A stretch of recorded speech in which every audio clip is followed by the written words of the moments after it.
다 함께 묵도하심으로 하나님 앞에 예배드립니다.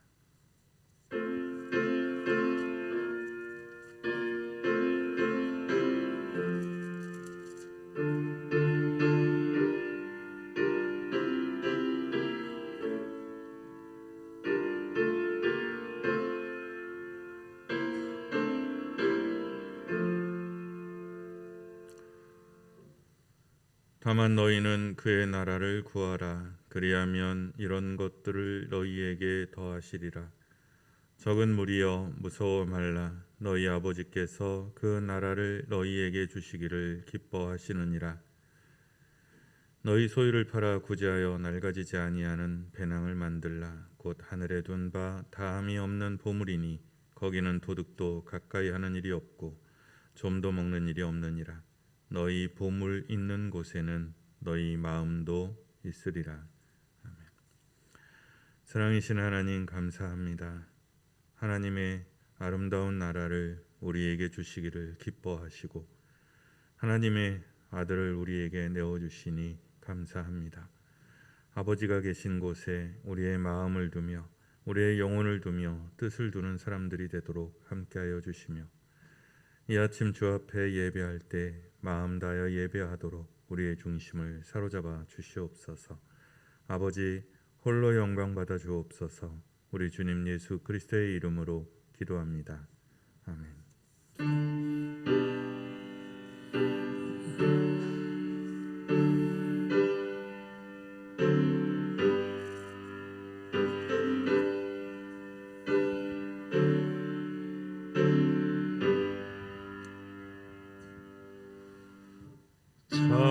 찬양 성부 성자 성령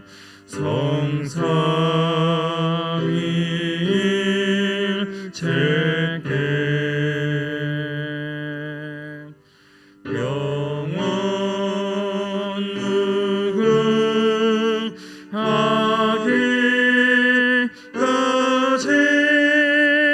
영광을 돌리세. 영광을 돌리세.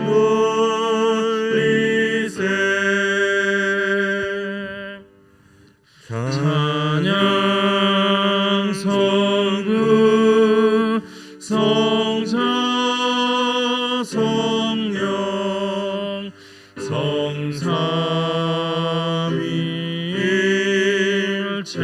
성삼위일체께 영원 무궁하기까지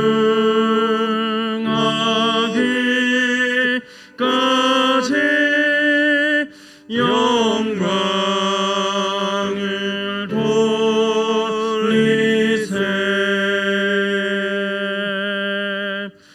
영광을 돌리세.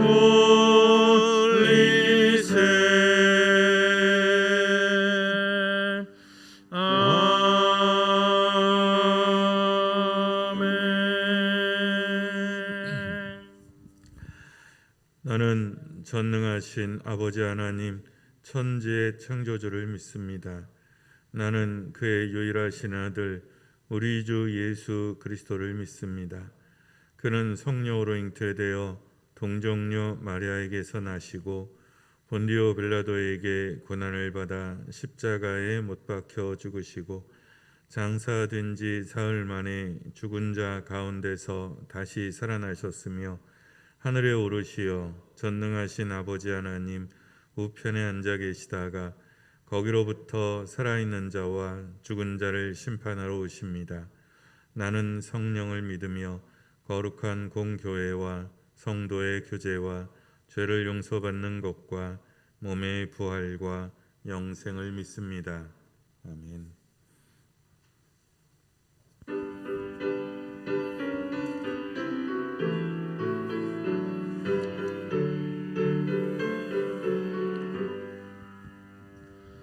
주는 나를 기르시는 목자요 나는 주님의 귀한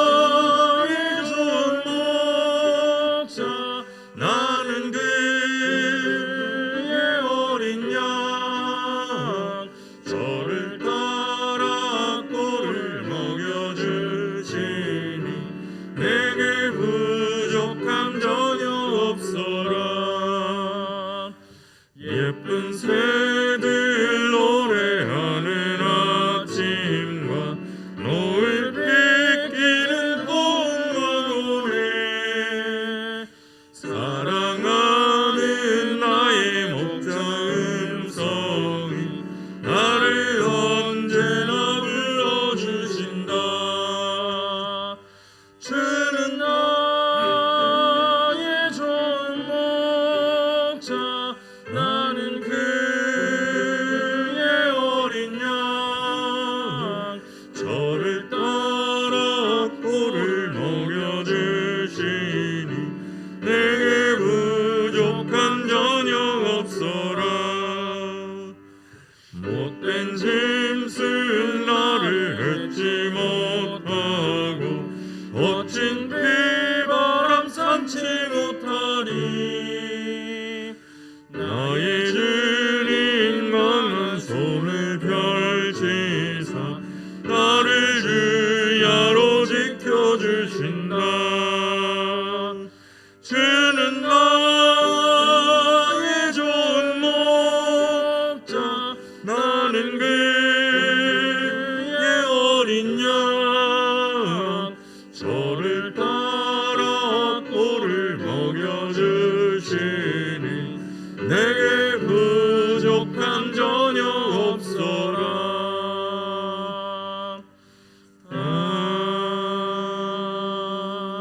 아멘. 신동영 집사님 인도로 다 함께 기도드립니다.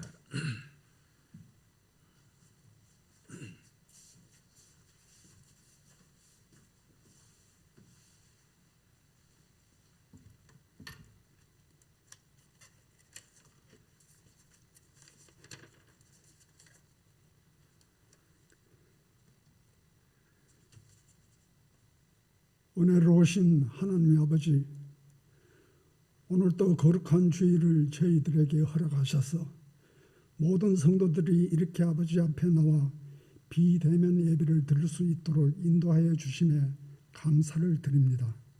이 시간 아버지께 찬송과 존귀와 영광을 드리오니 기뻐 받아 주옵소서.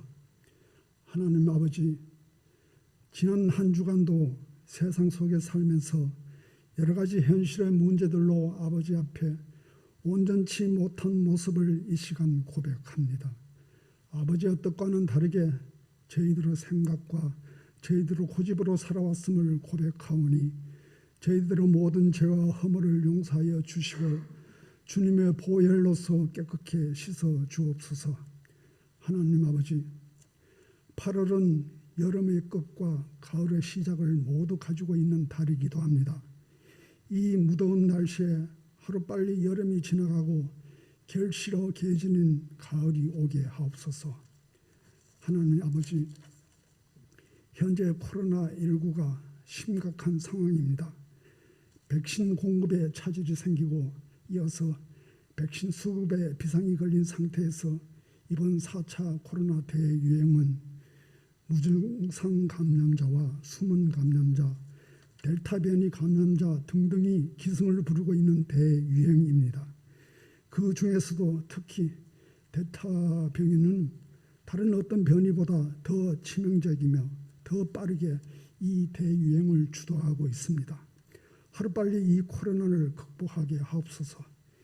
이 코로나가 현재의 일반 감기와 같이 완전히 종식시키는 것이 불가능해서 함께 할 수밖에 없다면 이렇게 확진자 수에 얽매이기보다는 중증 환자의 관리와 치명률을 줄이는 것에 방역에 초점을 맞추는 길이 우선시되어야 하겠습니다.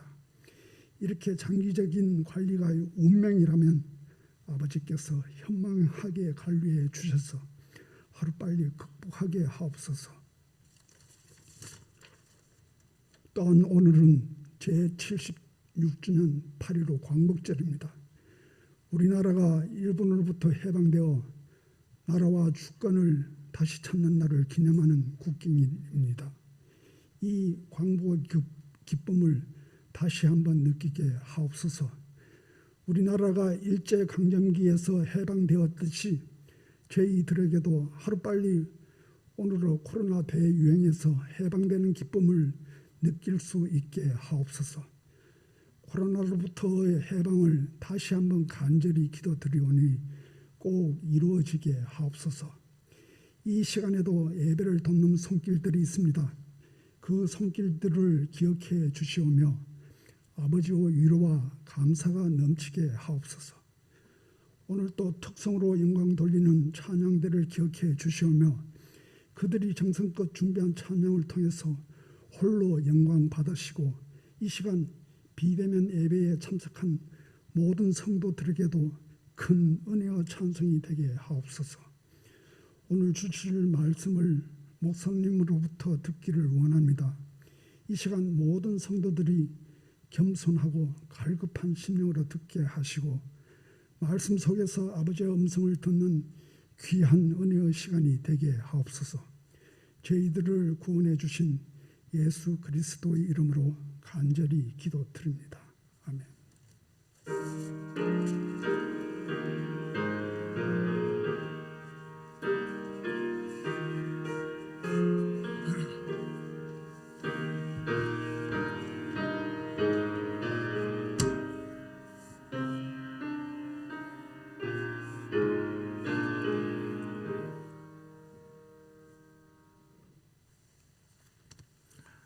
오늘 함께 나누실 하나님의 말씀은 에레미야 예가 3장 1절에서 33절입니다.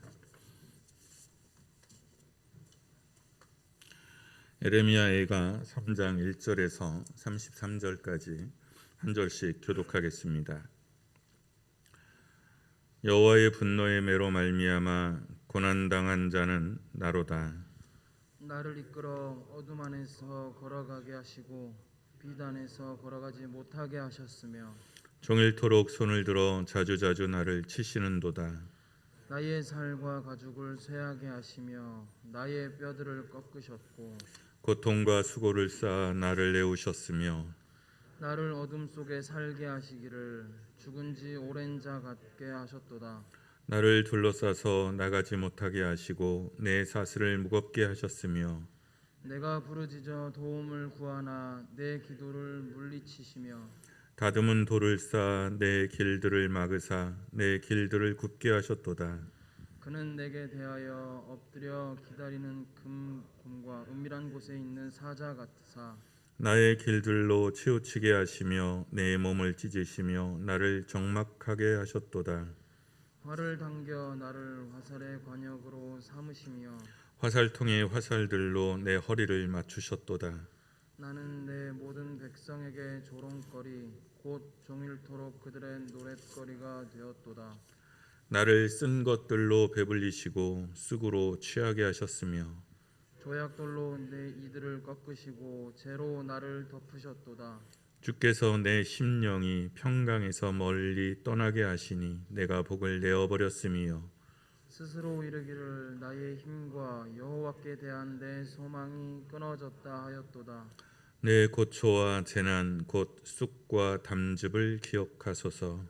내 마음이 그것을 기억하고 내가 낙심이 되오나 이것을 내가 내 마음에 담아두었더니 그것이 오히려 나의 소망이 되었사옴은 여호와의 인자와 긍휼이 무궁하심으로 우리가 진멸되지 아니함이니이다. 이것들이 아침마다 새로우니 주의 성실하심이 크시도소이다.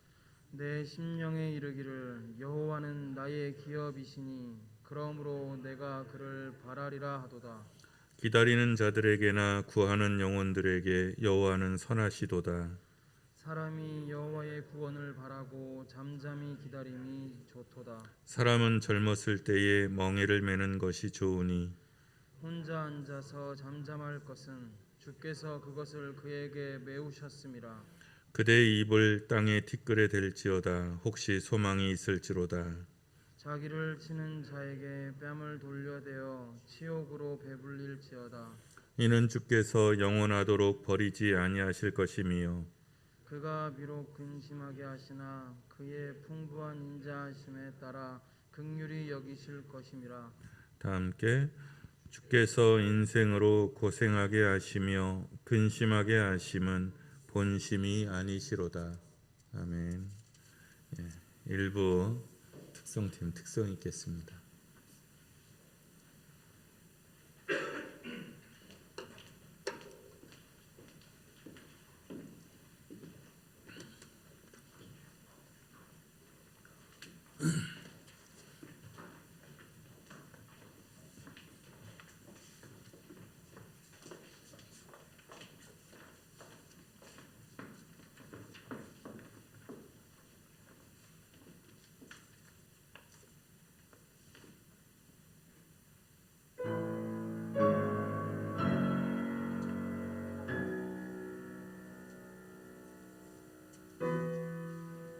혼자서만 세상을 사는 듯이 주가 멀어 보이기만 할 때 우리는 바라보아야 하네. 우리에게 오셨던 그 주님을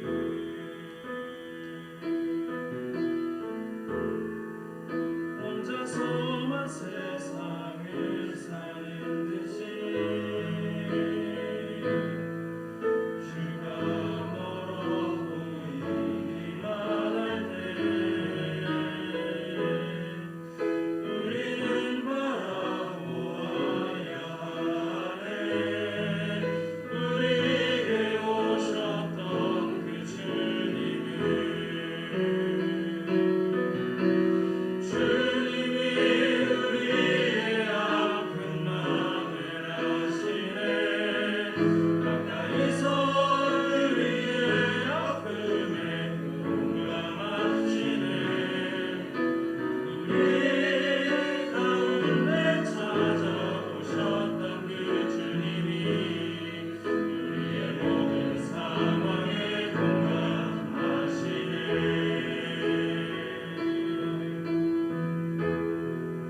혼자서만 세상을 사는 듯이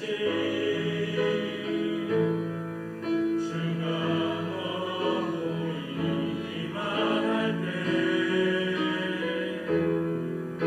우리는 바라보아야 하네.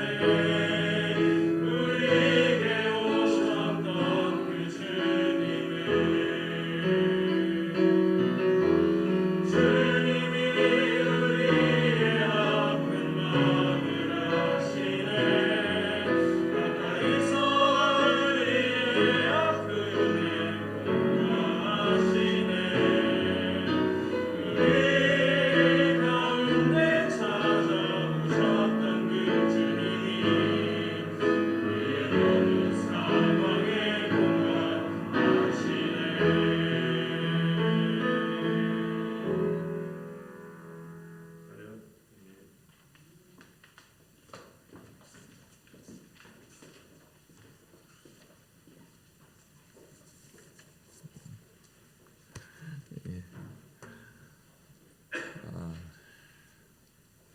코로나 바이러스 감염 확산으로 비대면 온라인 예배로 드리고 있습니다.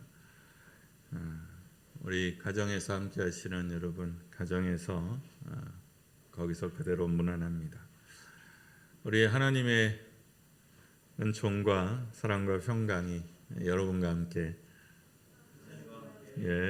우리 서로 옆에 인사합니다. 저는 옆에 집사님이 제일 좋습니다.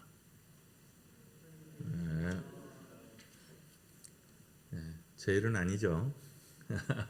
잠시 기도하겠습니다. 주님의 사랑과 은혜를 감사합니다. 이 시간 주님의 말씀을 전하고 듣고자 합니다. 성령의 거룩한 빛을 우리에게 주셔서 주님의 말씀과 주님의 은혜가 깨달아지고 보여질 수 있기를 원합니다. 전하는 사람과 듣는 사람 모두가 주님 말씀 앞에 붙잡히는 시간이 되기를 원합니다. 거룩한 성령으로 함께하여 주시옵소서. 우리 주님 예수 그리스도의 이름으로 기도합니다. 아멘. 특성으로 공감하시네라는 찬양을 나눴는데요. 되게 듣는 것보다 이건 부르는 게 훨씬 좋습니다. 들을 때는 가사도 잘 안 들어오고 박자가 좀 어렵기도 해서요. 근데 부르면 박자는 더 어렵고 부르긴 더 어렵습니다. 그런데 훨씬 마음에 더 많이 와닿더라고요. 가사도 조금 논란이 있기는 한 모양이에요. 근데 크게 문제될 건 없는 것 같은데 혼자서만 세상을 사는 듯이 주가 멀어 보이기만 할 때 우리는 바라보아야 하네. 우리에게 오셨던 그 주님을. 그죠? 이거는 뭐 수없는 설교 속에서 자주 선포되고 권면되는 말씀이죠. 주님이 우리의 아픈 마음을 아시네. 가까이서 우리의 아픔에 공감하시네. 우리 가운데 찾아오셨던 그 주님이 우리의 모든 상황에 공감하시네. 원래대로 하면 보통 CCM 가사대로 하면 우리 주님이 우리의 모든 마음을 만져주시네 그쯤 될 거예요. 그런데 공감하시네 이 표현이 아마 마음에 걸리는 사람들이 있었던 모양이죠. 우리 주님이 만져주시기도 하죠. 그런데 그냥 능력 있는 분이 치유를 위해서 손을 내밀어서 그게 아니라 내 마음을 그대로 느껴주신다는 거죠. 느끼고 같이 아파하시는 분이라는 거예요. 우리에게 오셨던 주님이 그런 분이셨잖아요. 체휼하시는 분. 사람의 힘겨움과 연약함을 몸으로 겪으셨던 분이라는 거죠. 안 해도 되는 일이죠. 안 해도 되는 일인데 하셨어요. 그거는 같은 고통에 같은 눈물에 함께 계시고자 하셨다는 거죠. 그게 공감이죠. 그리고 한 걸음 더 나가는 체휼이기도 하죠. 물론 거룩하신 주님이 이미 승기까지 하셨는데 뭐 그렇게 표현해야 되냐 이렇게 꼬박꼬박 따지겠다면 뭐 그건 할 수 없는데 그건 그분들의 믿음이고요. 또 이렇게 믿는 분들의 고백은 이렇게 믿는 분들의 고백대로 받아야죠. 예. 저는 공감하시는 주님의 많은 위로가 됩니다. 그리고 사실 공감이라는 부분에 있어서는 목회자들이 잘하는 분도 많은데 사실 목회자들이 신앙적 공감을 하는데 좀 어려움이 있어요. 항상 이게 무슨 말이냐면 모범생이잖아요. 일종의. 저는 늘 이런 말을 하면 기억이 나는 게 중학교 2학년 때 담임 선생님이 서울대 수학과 출신이었거든요. 그분은 우리를 전혀 이해를 못했어요. 그러니까 하나를 가르쳐 주면 하나를 배워서 잊어먹지 않는 것, 그건 그분에게는 아마 너무 당연한 거겠죠. 근데 우리는 한 걸음 더 나가서 하나를 가르쳐줘도 이해를 못해요. 하나를 가르쳐줘도 설명을 해줘도 이해가 안 되니까 당신은 뭐 한 개를 가르쳐주면 두세 개를 알았던 수재였으니까 우리 같은 범죄를 이해가 안 되는 거예요. 아니 하나를 가르쳐주면 하나를 모르는 건 그렇다 쳐도 설명해주면 알아먹어야 되진 않냐. 그리고 중부지방 폭격 그죠? 근데 이제 목회자는 되게 교회에서 신앙적으로 어려서부터 대체로 잘 경험도 많고 훈련이 많이 됐잖아요. 그래서 저도 마찬가지예요. 저는 모태신앙이 아니고 중간에 끼어든 신앙이긴 한데 그래서 아마 더 그랬을지도 몰라요. 모든 일, 어떤 신앙적인 고민이나 문제나 어려움이나 내면의 일들이 생기면 이걸 누구랑 상의하지 않았어요. 대부분 거의 혼자 해결했어요. 어렸을 때도, 중학교 때도, 고등학교 때도 혼자 해결을 했어요. 혼자 상처를 받거나 뭘 해도 혼자 기도하고 혼자 추스리고 혼자서 살아남았어요. 대충. 그게 뭐 약점도 있어요, 분명히. 그러다 보니까 이렇게 보면 너무 힘들어하고 또 흔들리기도 하고 그런 모습을 보면 아니 저런 문제 왜 흔들리지? 저런 거에 왜 마음이 상하지? 이해가 안 될 때가 참 많아요. 왜냐하면 나는 고등학교 1학년 때도 저 정도 문제는 스스로 해결해서 그냥 알아서 넘어왔는데 저게 왜 걸리지? 하는 마음이 들 때가 있어요. 많이 있어요. 근데 이게 저만 그런 게 아니고 대부분 소위 말해서 신앙이 좋다고 말하는 장로님이나 권사님들도 그럴 수 있어요. 아니 저 정도 문제가 왜 걸리지? 그럴 수 있어요. 왜냐하면 이분들은 신앙적인 훈련이 능숙하고 또 어떻게 보면 체질적으로 맞아서 그럴 수도 있어요. 그런데 정말 내가 정작 외롭고 아프고 힘들 때, 그래서 내 힘으로 스스로 해결이 안 될 때, 그래서 손 내미는 것이 너무 익숙치 않잖아요. 우리 같은 사람들은 손 내미는 것이 너무 익숙치 않거든요. 늘 스스로 해결해 왔는데, 그런데 누군가가 눈치가 빨랐던 신앙의 지혜가 있었던 그 내 마음에 공감해 오시고 공감해 주고 그리고 어루만져 줄 때 이게 진짜 사랑이구나. 그리고 사람이란 결국 홀로 설 수 없고 홀로 살 수 없고 홀로 그 모든 문제를 해결할 수 없구나. 그리고 나조차도 그렇구나. 그럴 때 녹아지는 마음이 있죠. 그게 공감이에요. 교회도 사람 사는 세상이니까요. 당연히 상처를 주고받게 됩니다. 예전에 교회에서 상처받은 사람들의 이야기를 이렇게 인터뷰하는 걸 보고 들은 적이 있습니다. 대부분 우리가 다 아는 이야기들이에요. 그런데 제 마음속에 남은 이야기, 그 중에 이제 대체로 섣부른 위로와 권면이 준 참사죠. 어렸을 때 어머니가 돌아가셨대요. 그런데 교인들이 장례식에 참석한 이제 교인들이 그 아이를 위로하면서 하는 말이죠. 하나님이 너희 엄마를 너무 사랑하셔서 너무 좋아하셔서 일찍 데려가신 거다. 이렇게 위로하시더라. 한 개도 위로가 안 되더라는 거죠. 하나님이 못돼 먹고 이기적인 분으로 그리고 아무 생각이 없으신 분으로 생각이 되더라는 거죠. 엄마는 지금 내게 필요한데 나는 엄마가 없어서 너무 힘든데 하나님은 사람도 많고 많은데 굳이 그렇게 일찍 너무너무 화가 나더래요. 또 어떤 분은 인생에서 정말 힘겨운 일을 만나서 허덕이고 정말 힘겨운데 교인들이 이제 목사님도 그렇게 권면을 하더라는 거죠. 그래도 기뻐해라. 그래도 감사해라. 믿음으로 그렇게 해야 한다. 자꾸 기쁨을 강요하고 감사를 강요하더라는 거예요. 근데 나는 믿음이 없어서 그런지 뭐 어쩐지 모르지만 너무 힘들어서 내가 너무 힘들고 외로우고 아파요. 그러니까 그런 설교를 들을 때마다 그런 말을 들을 때마다 더 힘들어지는 거죠. 자책감도 들고 죄책감도 들고 그리고 외로워지죠. 여러분 어떻게 생각하세요? 우리도 사실 누군가가 상처를 주려고 그런 말을 한 거는 아니죠. 그렇지만 그런 말들은 우리도 종종 사실 하죠. 우리도 종종 합니다. 우리는 살아가면서 힘에 겨운 실패나 재난을 내가 겪기도 하고 사랑하는 사람들, 이웃들이 겪는 실패와 재난과 환난을 보기도 합니다. 그래서 우리는 위로를 주기도 하고 받기도 하며 살아가게 되어 있습니다. 그러나 앞에서와 같이 섣부른 저는 섣불러서 그렇다고 생각해요. 소통이 안 되는 위로와 권면은 오히려 상처가 되고 반감을 불러일으키는 것을 보게 됩니다. 저는 조급해서 그렇다라는 생각을 하게 됩니다. 우리 사회는 빨리빨리 병이 깊게 도져 있잖아요. 아프면 사실 충분히 아파야 돼요. 그러니까 충분한 치료의 시간이 필요하다는 거예요.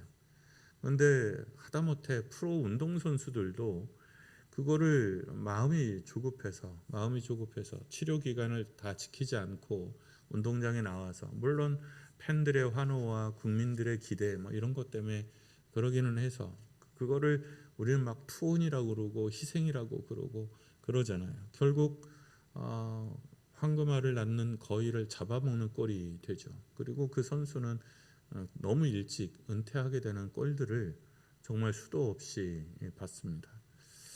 박지성 선수가 은퇴할 때 차범근 감독이 그렇게 마음 아파하고 자책했다고 그러죠.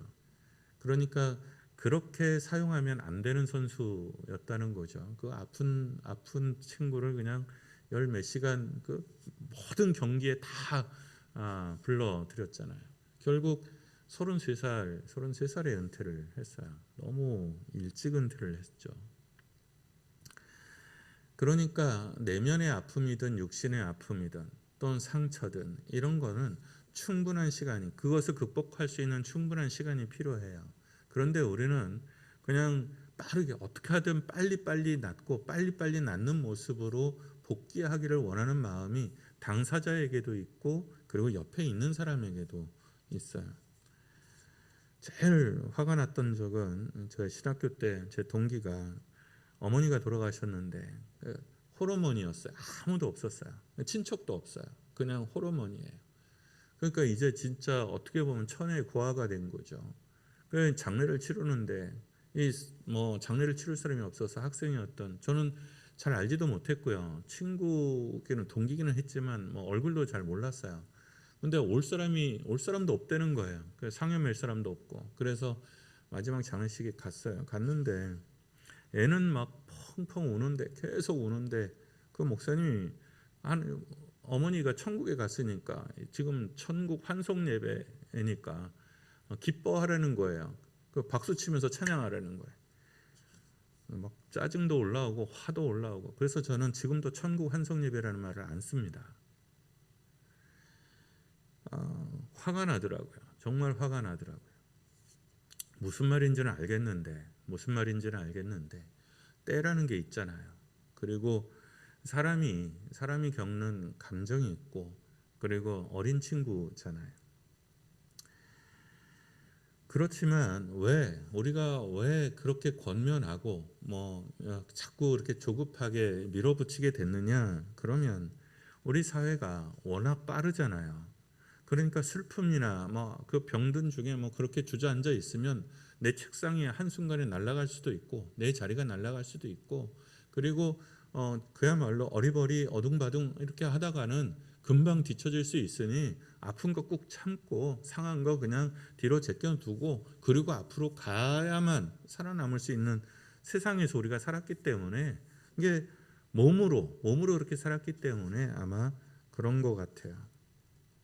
그리고 또 하나는 또 조급하죠. 혹시라도 마음을 잘못 먹을까 봐 너무 슬퍼해서 너무 아파해서 너무 화를 내서 마음을 잘못 먹을까 봐 조급하게 충분히 아파하면 일어설 수 있을 텐데 우린 그 아픈 사람이 그 사람을 제대로 믿어줄 수가 없는 거죠. 마음을 잘못 먹거나 생각을 잘못하게 되면 그게 그 사람을 실패로 이끌어가죠. 또 실패나 재난이나 그런 걸로 그렇잖아도 힘든데 또 자기 학대로 끌고 가는 사람도 적지 않잖아요. 그러니까 하나님이 사랑하시니 위로하시니 자꾸 먹을 수 없는 양식을 좋은 거라도 그렇죠? 아무리 좋은 거라도 먹을 수 없으면 받아들일 수 없으면 그건 오히려 독이 됩니다. 체질적으로 몸이 뜨거운 사람, 속이 뜨거운 사람들은 인삼을 먹으면 안 된대잖아요. 그런데 또 인삼을 팔아먹으려고 그런지 모르는데 내 옆에 있었던 그 한의사는 괜찮다고 인삼은 영약이라서 그 정도 체질을 넘어서는 약이라고 먹어도 된다고 또 그렇게까지 얘기도 하더라고요. 근데 그러나 몸에 맞는 게 있고 또 받아들일 수 있는 상황이 있는 거잖아요. 건강한 어른이라도 아프면 죽을 먹잖아요. 그런 거예요. 오늘 본문은 선지자 에레미야의 슬픈 노래입니다. 에레미야 애가 슬픈 노래라는 뜻이죠. 이거는 전에 성경 전체를 한 번씩 정리할 때 다뤘던 본문이기도 합니다. 그러니 오늘은 일일이 한 절 한 절 또는 본문을 주석하거나 주의하지는 않겠습니다. 다만 여기에서 전체적으로 우리가 볼 수 있는 마음, 예루살렘 성이 적들에게 함락됐습니다. 성전이 무너졌어요. 그게 무슨 뜻이냐면 한 세계가 지금까지 믿어오고 익숙했던 세계가 무너지고 날아갔다는 뜻입니다. 전혀 다른 세상. 이제부터 이스라엘은 에레미야는 전혀 다른 세상을 만나게 됩니다. 성전이 없어요. 예루살렘 성읍이 무너졌어요. 나라가 사라졌어요. 왕과 왕비가 비참한 몰골로 끌려갔어요. 나라가 망했어요. 이거는 그냥 조선 시대의 어떤 나라가 망하는 거의 충격 정도가 아니에요. 사실은 조선이라는 나라는 백성들에게 그다지 큰 의미가 있지 않았어요. 솔직히 말씀을 드리면. 그러나 이스라엘의 예루살렘은 문제가 달라요. 이거는 늘 삶과 직결되어 있었던 성읍이었고 그리고 성전이었어요. 일주일에 하루하루 하루를 지키고 제사를 드리고 절기를 지키는 그 모든 것이 그 성전 속에 있었어요. 근데 그게 사라졌어요. 그리고 나라를 잃으면 아무리 그지 같은 나라라도 나라를 잃게 되면 그 고통은 이루 말할 수가 없습니다. 오늘 기도한 대로 우리는 나라를 잃어본 경험이 있는 거죠. 우리는 그래서 알아요.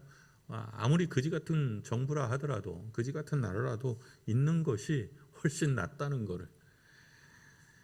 오늘 본문도 그 고통이 얼마나 큰지를 보여줍니다. 살과 가죽이 새하여지고 피부가 이렇게 손대면 아픈 거예요. 뼈가 꺾이는 것 같다고 노래합니다. 속에서는 쓴물이 올라옵니다. 인생의 재난과 신앙적인 좌절과 인생의 실패와 수치와 모멸과 낙심에 대하여 오늘 본문이 구구절절히 노래하고 있는 겁니다. 그런데 이때는 나라가 망했을 때잖아요. 그러니까 애가로 슬픈 노래를 지어서 부르는 것은 이해가 돼요. 그런데 이거를 이스라엘 백성이 절기 때에 이 애가를 재생합니다. 이 고통스러운 얘기를요. 심지어는 아이를 삶아 먹었다는 풍문이 도는 이 얘기를 재생합니다. 왜요? 지나간 거는 지나간 것대로 다시 꺼내들 필요가 없을 것 같지 않을까요? 그런데 유대인들은 그렇게 하지 않았습니다. 그 몸서려쳐지는 고통을 끊임없이 재생해냅니다. 그리고 잊지 않으려고 애를 씁니다. 왜 그랬을까요? 함께 슬퍼하고 함께 애통해하면서 한 가족이 되어가는 것을 그들은 알았기 때문입니다. 함께 슬퍼하는 것, 함께 애통해하는 것은 한 가족으로 있는 덕목이에요. 그러니까 피리를 불어도 기뻐하지 않고 즐거워하지 않고 내가 곡을 하여도 애통하지 않는다면 그건 더 이상 가족이 아닌 거죠. 그런데 함께 슬퍼하는 그 절기 속에서 그 애통 속에서 그 아픔을 계속 반복해서 재생하면서 스스로가 유대인 공동체가 한 가족이 되어갑니다. 유대인들은 환란이 많은 삶을 살았습니다. 그러니 이해할 수 없는 설명할 수 없는 갑작스러운 슬픔의 일들이 자주 일어납니다. 그러니까 이렇게 표현하죠. 하루아침에 거지가 되고 하루아침에 만국의 백성이 되고 하루아침에 노예가 되는 삶들, 하루아침에 감옥에 끌려가는 삶들을 유대인들은 역사적으로 굉장히 반복해서 살아왔습니다. 그래서 그들은 늘 높은 지위에 있고 많은 부자가 되어도 안심할 수 없습니다. 왜? 어느 순간에 무슨 이유로 해서 어떤 정치적인 역사적인 격변으로 해서 어떤 모함과 어떤 술수에 의해서 하루아침에 날아갈 수 있다는 것, 그거를 그들은 자주 겪었기 때문입니다. 그래서 그들은 이 슬픔의 노래 속에서 위로하는 법을 배우고 그런 일을 만났을 때 슬퍼하는 법을 배웁니다. 한번 생각해 보세요. 하루아침에 잘 살던 집이 하루아침에 모함과 중상에 의해서 그 모든 재산을 다 뺏기고 감옥에 끌려가고 두들겨 맞고 그리고 나왔다고 칩시다. 그러면 그 사람에게 우리가 어떤 위로를 줄 수 있을까요? 같은 이웃인 이 유대인이 그 재난을 만난 유대인에게 뭐라고 위로할 수 있을까요? 하나님이 당신을 크게 사용하시기 위해서 고난을 주시는 것, 이렇게 말하겠습니까? 믿음으로 하나님을 바라보며 견디라고 권면하겠습니까? 말은 어떤 면에서 다 맞는 말이지만 그러나 거기서 꺼낼 말은 아니겠죠. 당연히 너는 네가 내 입장이 되면 하는 말이 목구녕까지 올라오겠죠. 슬퍼하는 사람 속에서 가장 큰 위로는 같이 슬퍼해 주는 거죠. 같이 있어 주는 겁니다. 할 말도 없고 도움도 안 될 것 같은데 그래도 같이 슬퍼해 주고 같이 앉아 있는 것, 그게 아마 유일한 방법이지 않을까 싶기도 합니다. 에레미야 애가 선지자잖아요. 지금 에레미야가 어떻게 하고 있어요? 울고 있죠. 너무너무 애통해 하고 있어요. 아파하고 있잖아요. 성경의 어떤 말씀 구절의 주석이나 주해가 아니라 고단하게 사는, 그리고 힘겹게 사는 모든 분들에게 위로의 말 몇 마디, 그리고 위로를 전하고 싶어 하는 또 우리가 가져야 하는 지혜 몇 가지를 나누고자 합니다. 우선 첫 마디는 슬퍼해도 괜찮습니다. 슬퍼해도 괜찮습니다. 슬퍼하는 거요, 믿음이 없어서 하는 거 아니에요. 믿음이 없어서 나오는 게 아니에요. 사람이어서 슬퍼하는 거예요. 그러니 슬퍼하는 것이 죄거나 믿음이 적었거나 없는 것이 아니에요. 그러니 괜찮아요. 울어도 괜찮습니다. 슬퍼해도 괜찮습니다. 우리는 어렸을 때 그렇게 배웠거든요. 남자는 3번 우는 거다. 태어날 때, 부모가 돌아가셨을 때, 나라가 망했을 때 울지 말라는 거죠. 울지 말라는 거예요. 남자는 무서워하는 거 아니다. 남자는 징그러워해야 하는 거 아니다. 그래서 저도 남자도 바퀴벌레 징그러워요. 여자들만 그런 거 아니에요. 근데 그 꾹 참게 만드는 거죠. 남자도 무서워요. 겁난다고요. 그런데 그거 겁내하고 징그러워하면 남자다운 게 아닌 게 되는 거잖아요. 슬퍼해도 괜찮아요. 여러분, 남자도 울어야 해요. 울어야 할 때는 울어야 해요. 슬퍼해야 할 때는 슬퍼해야 합니다. 누가 잘 울지 않을까요? 우는 모습을 누가 잘 안 보여주려고 할까요? 남자죠. 목사님이요, 장로님이요. 권위를 가지고 사는 분들이 힘든 것, 자기가 힘든 것, 자기가 슬픈 것, 자기가 아픈 것 잘 내색하지 않죠. 또 누가 그렇게 하죠? 여러분의 엄마가요, 여러분의 아빠가요. 자식들 앞에서는 그런 모습을 안 보여주려고 하죠. 왜? 부모가 흔들리면 자식이 흔들리니까요. 그러나 부모도 사람이니까요. 선생님도 사람이고 목사님도 사람이니 슬퍼해도 괜찮아요. 아파해도 괜찮습니다. 우리는 힘겨움 속에서도 오히려 감사하고 기뻐하며 믿음으로 이기도록 배웁니다. 그렇죠? 저도 그렇게 가르치고 저도 그렇게 배웠습니다. 틀린 말은 아닙니다. 그러니까 우리가 재난을 만났을 때 틀림없이 우리가 그 속에서도 감사를 찾아내고 기뻐하고, 그리고 소망으로 기뻐하고 믿음으로 이겨내야 됩니다. 이건 덕목이에요. 그러나 이건 맞는 말이라고요. 설교죠, 설교.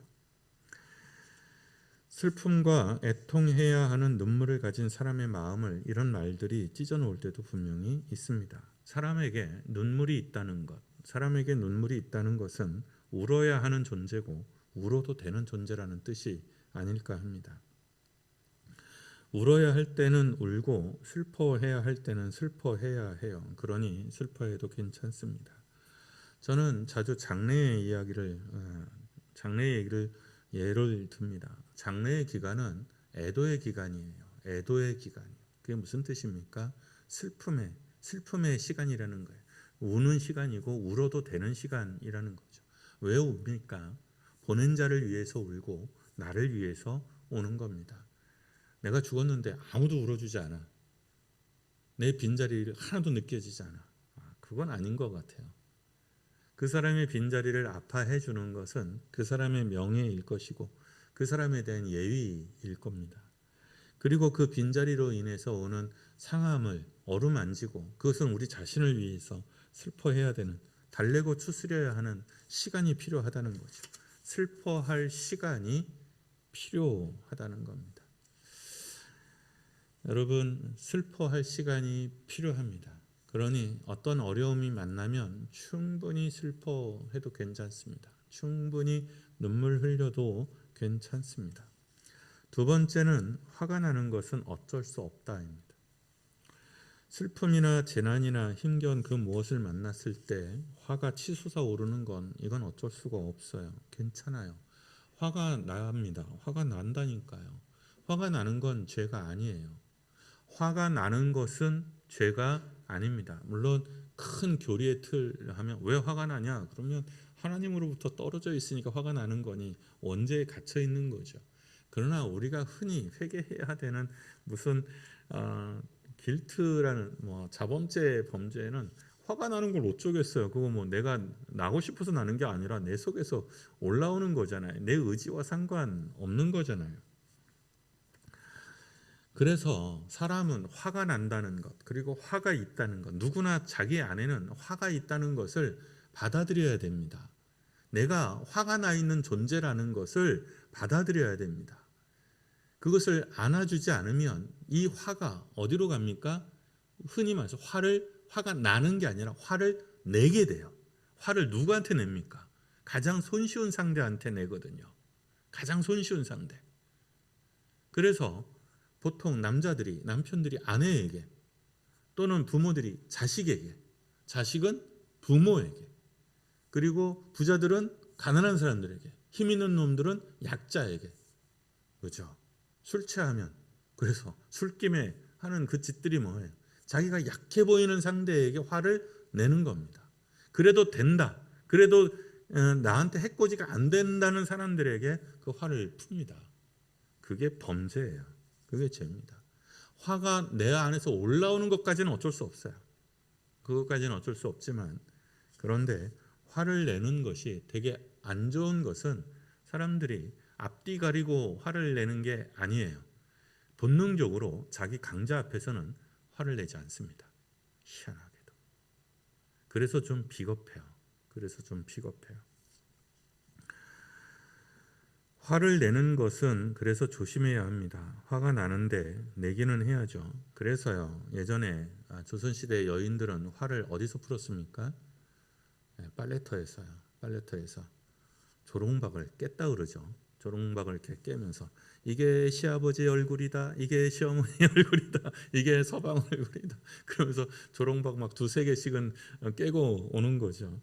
화를 내는 거죠. 화를 내는 겁니다. 그런데 가장 약자였던 이 여자는 화를 낼 데가 없어요. 화를 내는 순간 그 소문이 일파만파기 때문에 어떻게 할 수가 없어요.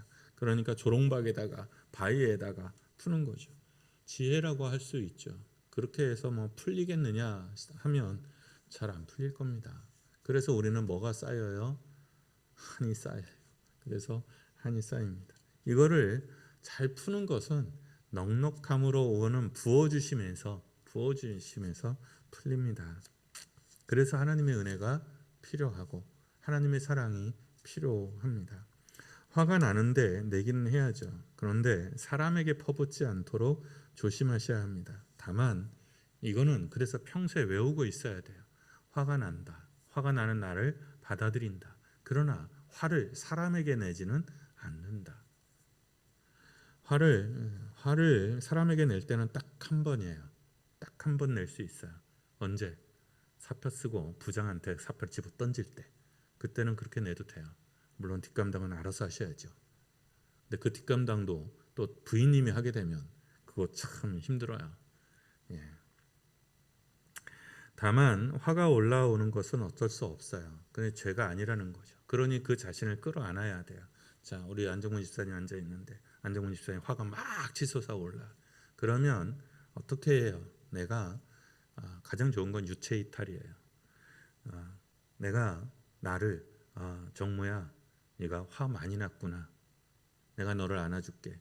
목사님도 안 안아주고 아빠도 안 안아주니 나라도 안아줘야지. 어떡하겠어요. 정모야, 네가 화가 많이 났구나. 그리고 내가 너를 안아줄게. 다 해결되진 않아요. 그러나 깔아앉기는 합니다. 깔아앉기는 해요. 도움이 돼요. 세 번째는 도움을 받아도 괜찮습니다. 여러분, 도움을 받아도 괜찮아요. 이게 아마 한국인들이 제일 안 되는 걸 겁니다. 그리고 성도들이 잘 안 되는 걸 거예요. 저도 마찬가지잖아요. 왜 중학교 때, 고등학교 때, 신학교 때 힘들 때 손을 내밀지 않았을까요? 목사님도 있고 선배도 있고 좋은 친구도 있고. 그런데 그걸 왜 혼자 해결하려고 했을까요? 물론 능력이 있으니, 그래도 잘 해왔으니 그럴 수도 있어요. 그러나 덜 아팠겠죠. 그리고 더 빨리 해결할 수 있었겠죠. 시행착오가 줄었겠죠. 우리 사회는 100년간 미친 듯이 달려왔습니다. 그래서 누구를 도와주고 신경 써줄 여유가 우리에게는 없었습니다. 그런 건 되게 낭만적인 거죠. 미국 해병부대는 전우를 뒤에 남겨놓고 오지 않는다. 이게 전통이래잖아요. 그래서 어떻게든 죽은 시체라도 찾아오는 것. 그게 국가의 의무로 거기는 뿌리박아 있죠. 우리는 그렇게 하지 않습니다. 우리는 그렇게 하지 않아요. 이북에 지금 포로로 잡혀 있었던 그 국군, 참전 국군들이 얼마인지 파악도 안 합니다. 신경도 한 번도 쓴 적이 없어요.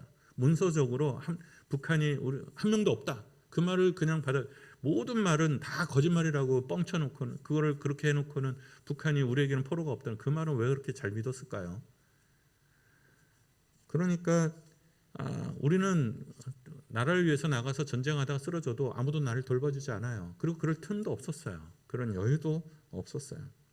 우리는 스스로를 책임지도록 배웠습니다. 그래서 어른들이 뭐라 그래요? 군대 가면 앞에 서지도 말고 뒤에 서지도 말아라. 앞에 서지도 말고 뒤에 서지도 말아라. 또 그러다 보니 귀찮아집니다. 막 이렇게 다 막 열심히 훈련하는데 땡땡이 쳐가지고 막 다치고 막 그러면 그게 쟤를 도와야 되겠다 이런 마음이 아니라 우리는 짜증이 납니다. 저거는 또 조심하라니까 조심 안 해가지고 또 제 이거 총도 들어야 되고 막 이러면 짜증이 막 펄컥펄컥 올라옵니다. 마음의 여유가 없습니다. 내가 그러니 다른 사람이 그렇다라는 걸 너무나 잘 압니다. 그러니 나는 다른 사람에게 짐이 되지 않기 위해서 최대한 모든 것을 쏟아붓습니다. 부끄럽게도 가정에서도 부끄럽게도 교회에서도 부끄럽게도 그렇게 합니다. 그러나 가정이란 교회란 가장 안전한 터울이어야 하잖아요. 그런데 우리는 그게 잘 안 돼요. 그러나 우리나라 원래 우리 사회, 우리 민족의 문화는 기본적으로 마음이 넉넉한 문화였어요. 그래서 지금도 사실은 작은 일에는 서로 돕고 도움을 받는 것을 꺼려하지 않습니다. 작은 일에는 그래 네가 밥 사라 이런 건 잘해요. 그런데 문제는 정작 큰 일이 났을 때는 도움받는 걸 꺼립니다. 도움받는 걸 꺼려요. 그런데 여러분 괜찮습니다. 도움을 받아야 할 때는 누구나 도움을 받아야 하고요. 그리고 도와달라고 해야 됩니다. 도와달라고 하는 말을 부끄러워하지 마세요. 목사님들도 도움이 필요합니다. 장로님들도 도움이 필요합니다. 우리 아버지도 도움이 필요하고 우리 엄마도 도움이 필요합니다. 그러니 부모들도 자녀들에게 도와달라고 말을 해야 됩니다. 내가 힘들다. 나 좀 도와다오. 목사님들도 마찬가지고 장로님들도 마찬가지고 어른들도 마찬가지입니다. 아플 때는 아프고 외롭고 힘든 건 누구나 다 겪는 거예요. 제가 아직 안 살아봐서 모르겠지만 80, 90 연세가 많으셔도 외로울 때는 외로운 거고 힘들 때는 힘든 거고 섭섭할 때는 섭섭한 겁니다. 그런데 80대는 어른들이 나 외로워, 나 섭섭해. 그 연세 드셔가지고 뭘 이렇게 말할 때가 있어요. 그런데 그렇지 않아요. 장로님이 돼서 목사님이 돼서 뭘 그거 외로워하세요? 그걸 힘들어하세요? 목사도 장로도 어른들도 나이를 많이 먹어도 사람은 사람이에요. 그 본질은 바뀌지 않아요. 사랑받아야 되고 존중받아야 되고 함께 있어야 돼요. 누구나 홀로 있으면 외로워요. 힘든 일이 있으면 외로워요. 힘겹다고요. 그러니 도움을 받아야 합니다.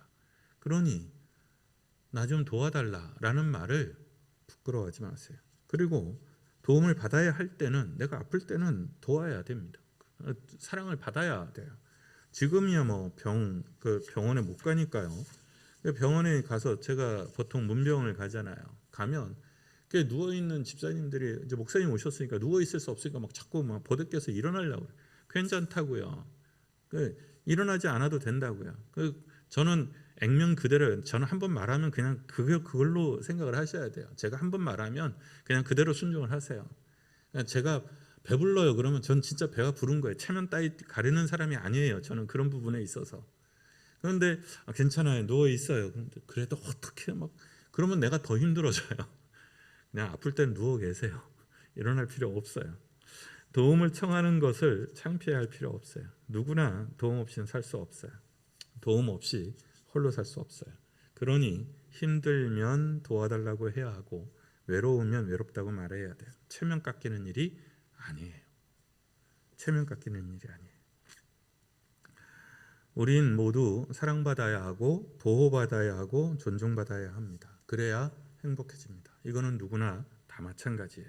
우린 그저 사람입니다. 우리는 그저 사람이라는 것을 먼저 기억하셔야 됩니다. 목사이기 전에, 어른이기 전에, 아빠이기 전에, 엄마이기 전에, 남자이기 전에 우리가 먼저 그저 사람이라는 것을 기억하셔야 됩니다.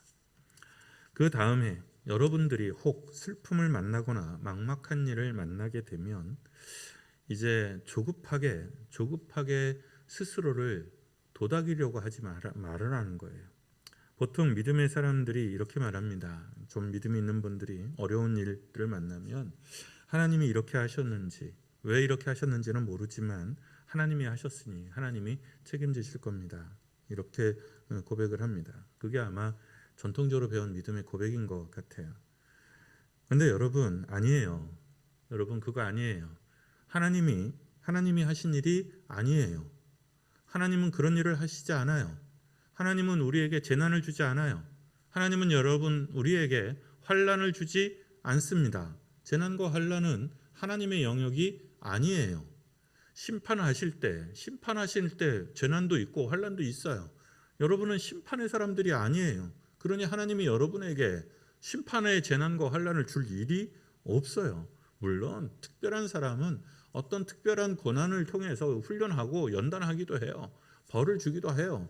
그런데 여러분, 우리한테는 아니에요. 여러분들한테는 아니에요. 그런 일은 1도 없어요. 걱정하지 마세요. 하나님은 죽음을 주는 분이 아니에요. 하나님은 재난을 주는 분이 아니에요.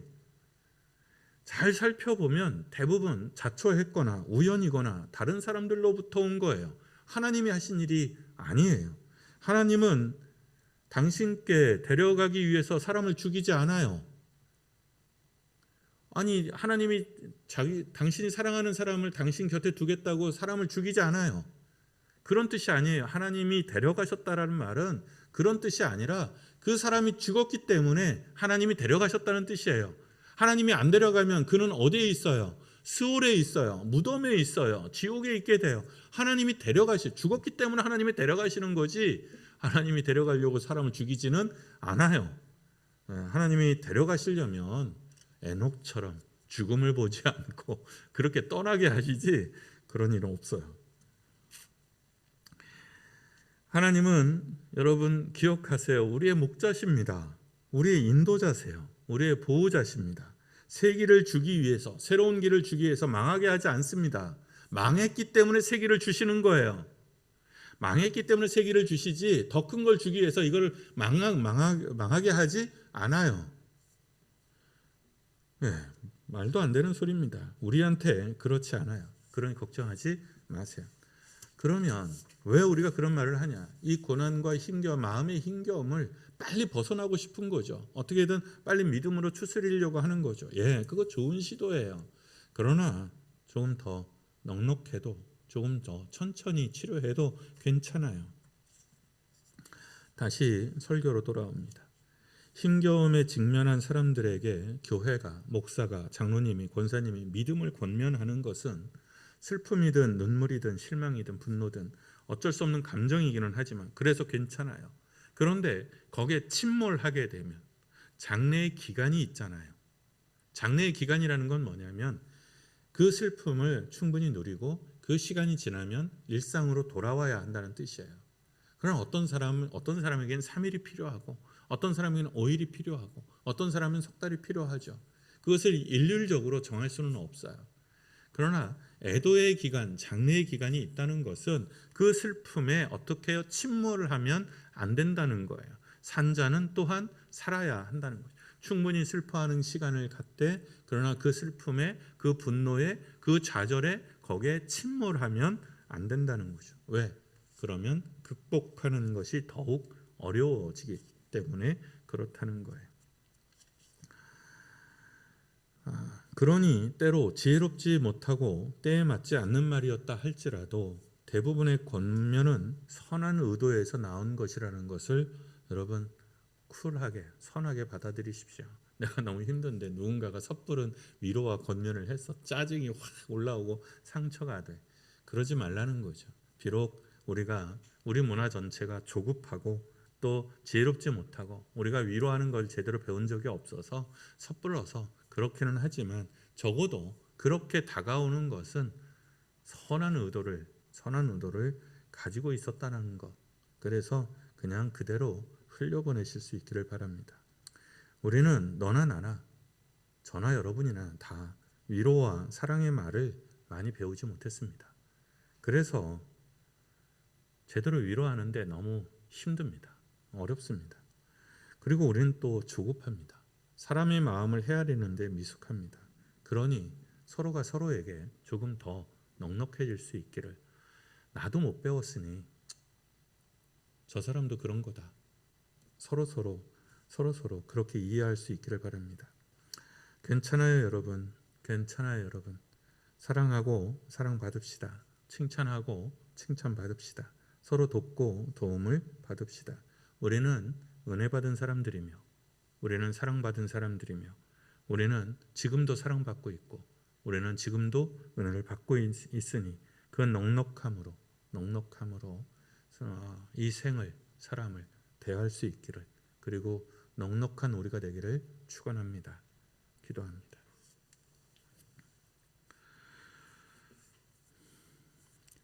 오늘 하나님의 종, 하나님의 사람의 눈물과 그 애통을 우리가 듣습니다.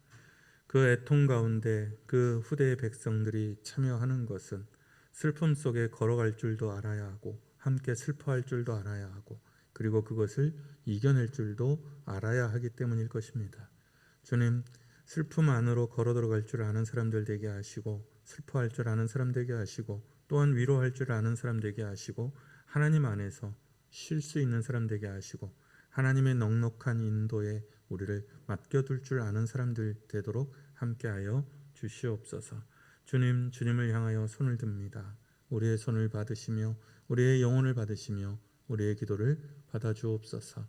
하나님이 우리의 사랑이시니 우리의 자비시니 이것이 아침마다 새로워지게 하시고 주님 안에서 새로운 새 노래를, 새로운 찬송을 갖도록 함께하여 주옵소서. 예수님 이름으로 기도합니다. 아멘.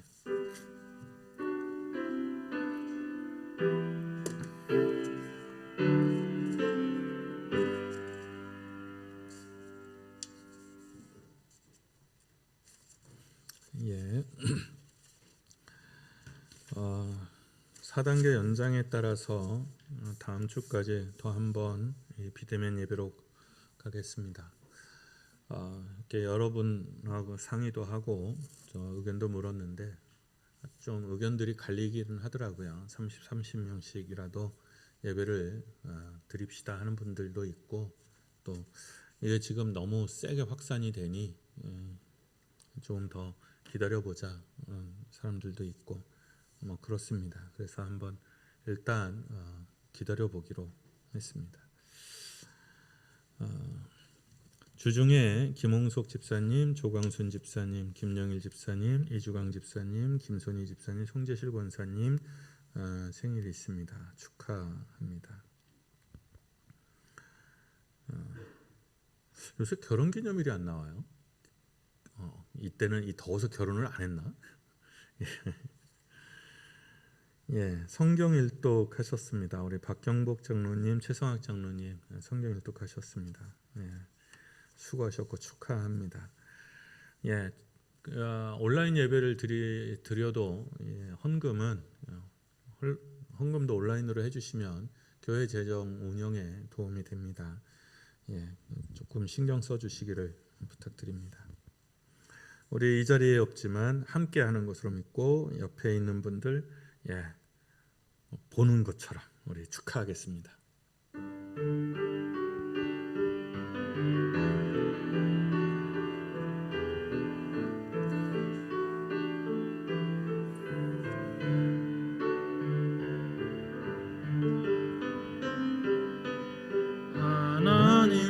하나님께서 당신을 통해 메마른 땅에 샘물 나게 하시기를 가난한 영혼, 목마른 영혼 당신을 통해 주 사랑하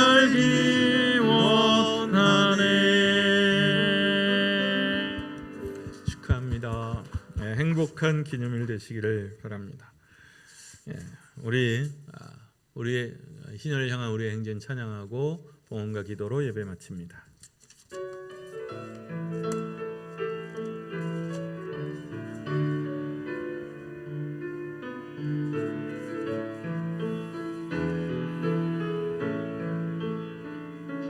정의가 강물처럼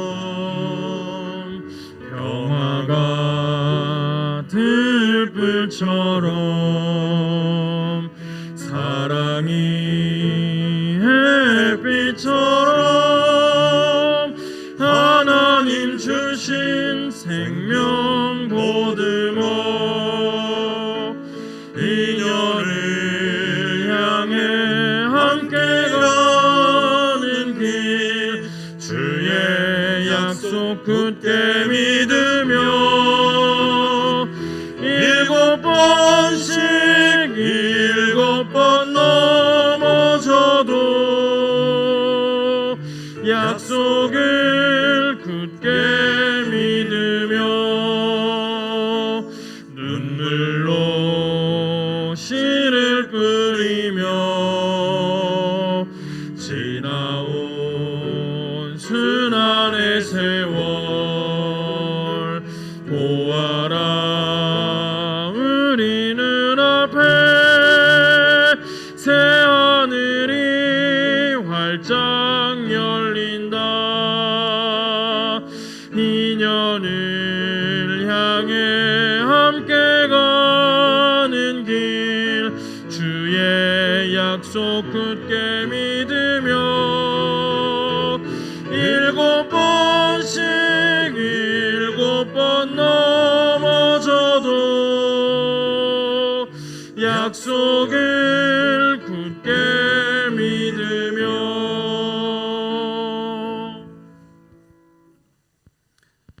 우리가 당연하게 누리고 있는 이 모든 삶과 사람들과 이 예배와 이 생활 모두가 다 주님의 은혜로부터 온 것이며 주님의 관용으로부터 온 것이며 주님의 것인 줄을 믿고 알아서 10의 1조로 감사의 예물로 예배를 위한 예물로 목적을 담은 예물로 건축을 담은 예물로 주님께 드립니다. 이 예물에 담겨진 사람들의 마음과 그 인격을 함께 연락하여 주시고 그 마음 주님 앞에 드리기를 마음쓰고 애쓰는 사람들의 심령을 돌아보아 주시며 그 모든 삶의 장막들을 살펴주시옵소서. 한길교회 사랑하는 이들의 모든 삶의 장막들을 주님께 의탁합니다. 건강을 지켜 보호하소서. 자녀들을 지켜 보호하소서. 어버이들을 지켜 보호하여 주시옵소서. 상하고 힘겹고 또 힘겨운 환난과 재난 가운데 있는 가정을 긍휼히 여겨주시고 기억하여 주시옵소서.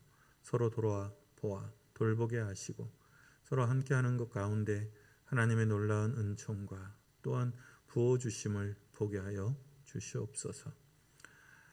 힘겨운 가운데 있는 온 세상을 긍휼히 여기소서.